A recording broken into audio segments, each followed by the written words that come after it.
Big boss Kannada season 12ರ 7ನೇ ವಾರದ captaincy task. So ಈ ಒಂದು ಟಾಸ್ಕ್ ಅಲ್ಲಿ ಒಂದು ದೊಡ್ಡ ಟ್ವಿಸ್ಟ್ ಅನ್ನೇ ತಗೊಂಡು ಬಂದಿದ್ದಾರೆ. ಈ ವಾರ ಯಾರೆಲ್ಲ ನಾಮಿನೇಟ್ ಆಗಿದ್ದಾರೆ ಅನ್ನೋದ್ರ ಬಗ್ಗೆ ಒಂದು ಡೀಟೇಲ್ ಆದ ವಿಡಿಯೋನ ಮಾಡಿದ್ದೆ. 8 ಜನ ನಾಮಿನೇಟ್ ಆಗಿದ್ರು. ಇವರನ್ನ ಹೊರತುಪಡಿಸಿ ಇವಾಗ ಎಲ್ಲಾ ಟಾಸ್ಕ್ಗಳು ಅಂದ್ರೆ ನಾಮಿನೇಷನ್ಗೆ ಸಂಬಂಧಪಟ್ಟಂತಹ ಎಲ್ಲಾ ಟಾಸ್ಕ್ಗಳು ಮುಕ್ತಾಯವಾಗದಾಗ ಯಾರೆಲ್ಲ ಸೇಫ್ ಟೀಮ್ ಅಲ್ಲಿ ಇದ್ರೋ ಇವರಲ್ಲಿ ಒಬ್ರು ಕ್ಯಾಪ್ಟನ್ಸಿ ಟಾಸ್ಕ್ ಅನ್ನ ಆಡಬೇಕು ಅಂತ ಹೇಳಿ ಎಲ್ಲರೂ ಕೂಡ ಎಕ್ಸ್ಪೆಕ್ಟೇಷನ್ ಅನ್ನ ಇಟ್ಕೊಂಡಿದ್ರು. ಬಟ್ ಬಿಗ್ ಬಾಸ್ ಒಂದು ಹೊಸ ಟ್ವಿಸ್ಟ್ ಅನ್ನೇ ಕೊಟ್ಟಿದ್ದಾರೆ. ಅದೇನಪ್ಪಾ ಅಂತ ಹೇಳಿದ್ರೆ, ಸೇಫ್ ಆಗಿರುವ ತಂಡ ಏನಿದೆ ಅದು ಕ್ಯಾಪ್ಟನ್ಸಿ ಟಾಸ್ಕ್ ಅನ್ನ ಆಡ್ತಾ ಇಲ್ಲ. ನಾಮಿನೇಟ್ ಆಗಿರೋ ತಂಡನೇ ಇವಾಗ ಕ್ಯಾಪ್ಟನ್ಸಿ ಟಾಸ್ಕ್ ಅನ್ನ ಆಡ್ತಾ ಇರುವಂತದ್ದು. ಅದರಲ್ಲೂ ಕೂಡ ಮತ್ತೊಂದು ಟ್ವಿಸ್ಟ್ ಅನ್ನ ತಗೊಂಡು ಬಂದಿದ್ದಾರೆ.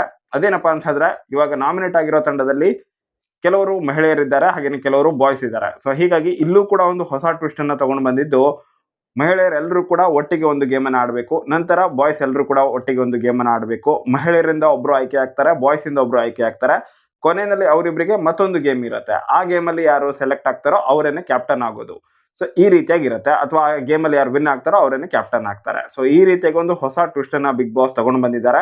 ಇದಕ್ಕೆ ತಕ್ಕ ಹಾಗೇನೆ ನಾಮಿನೇಟ್ ಆಗಿರೋ ತಂಡದಲ್ಲಿರುವಂತಹ ಅಶ್ವಿನಿ, ರಕ್ಷಿತಾ, ಜಾನ್ವಿ, ರಾಶಿಕಾ ಜೊತೆಗೆ ರಿಷಾ ಗೌಡ, ಈ 5 ಕೂಡ ಈ ಒಂದು ಗೇಮ್ ಅನ್ನ ಆಡೋದಕ್ಕೆ ಬರ್ತಾರೆ. ಗೇಮ್ ಏನಪ್ಪಾ ಅಂತ ಹೇಳಿದ್ರೆ, ಒಂದು ಬಾಕ್ಸ್ ಇರುತ್ತೆ. ಆ ಬಾಕ್ಸ್ ನಲ್ಲಿ ಎಲ್ಲರೂ ಕೂಡ ನಿಂತ್ಕೊಳ್ಬೇಕು.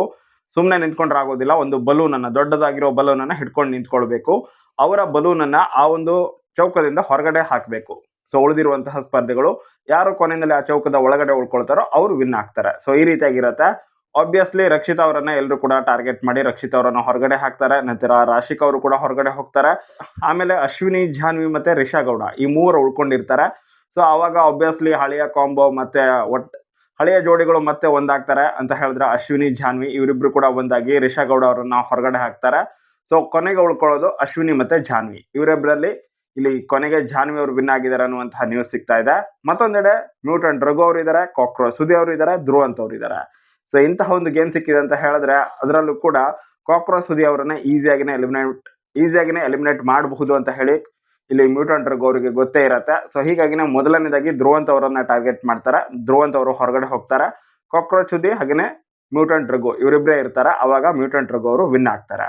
ಸೊ ಹೀಗಾಗಿ ಫೈನಲ್ ಸುತ್ತಲ್ಲಿ ಬಾಯ್ಸ್ ಅಲ್ಲಿ ವಿನ್ ಆಗಿದ್ದು ಮ್ಯೂಟೆಂಟ್ ರಘು, ಗರ್ಲ್ಸ್ ಅಲ್ಲಿ ವಿನ್ ಆಗಿದ್ದು ಜಾನ್ವಿ.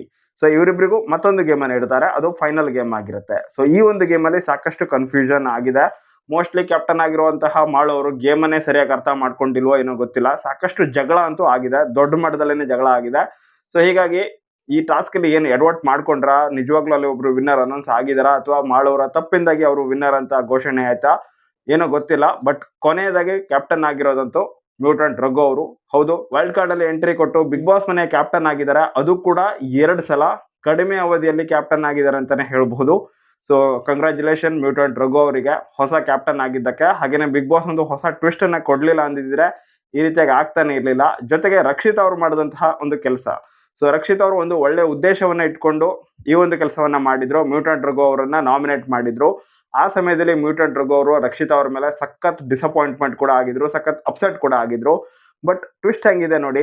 ಸೊ ಒಳ್ಳೆ ಮನಸ್ಸಿಂದ ಮಾಡಿದಂತಹ ಕೆಲಸ ಒಳ್ಳೆಯದೇ ಪ್ರತಿಫಲ ಕೊಡುತ್ತೆ ಅನ್ನೋ ರೀತಿಯಲ್ಲಿ ರಕ್ಷಿತಾ ಅವರು ಒಳ್ಳೆಯ ಒಂದು ಉದ್ದೇಶದಿಂದ ಮಾಡಿದಂತಹ ಈ ಒಂದು ಕೆಲಸ ಏನಿದೆ ಇಲ್ಲಿ ಮ್ಯೂಟೆಂಟ್ ರಘು ಅವರಿಗೆ ಸಖತ್ ಖುಷಿಯನ್ನ ಕೊಡ್ತು. ಅವರೇನೆ ನೆಕ್ಸ್ಟ್ ಕ್ಯಾಪ್ಟನ್ ಬೇರೆ ಆಗಿದ್ದಾರೆ. ರಕ್ಷಿತಾ ಅವರು ಕೂಡ ಸಖತ್ ಖುಷಿ ಆಗಿದ್ದಾರೆ.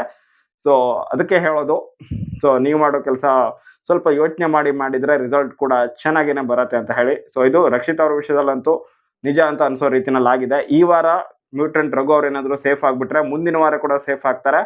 ಕ್ರೇಜಿ ಅಂತಾನೆ ಹೇಳ್ಬಹುದು. 100% ಈ ವಾರ ರಕ್ಷಿತಾ ಅವರ ಫ್ಯಾನ್ಸ್ ಎಲ್ಲ ರಘು ಅವ್ರಿಗೆ ವೋಟ್ ಮಾಡಿ ರಘು ಅವರನ್ನ ಕೂಡ ಸೇವ್ ಮಾಡ್ಕೊಳ್ತಾರೆ ಅಂತ ಅನ್ಕೊಂಡಿದ್ದೀನಿ. ರಕ್ಷಿತಾ ಅವ್ರಿಗೂ ಕೂಡ ವೋಟ್ ಮಾಡ್ತಾರೆ, ಹಾಗೆ ಮ್ಯೂಟೆಂಟ್ ರಘು ಅವ್ರಿಗೂ ಕೂಡ ವೋಟ್ ಮಾಡಿ ಅವರನ್ನು ಕೂಡ ಸೇಫ್ ಮಾಡ್ಕೊಳ್ತಾರೆ ಅನ್ನೋ ಭರವಸೆ ನನಗಂತೂ ಇದೆ. ಸೊ ಹೀಗಾಗಿ ಬೇರೆ ಯಾರಾದರೂ ಎಲಿಮಿನೇಟ್ ಆಗಬಹುದು.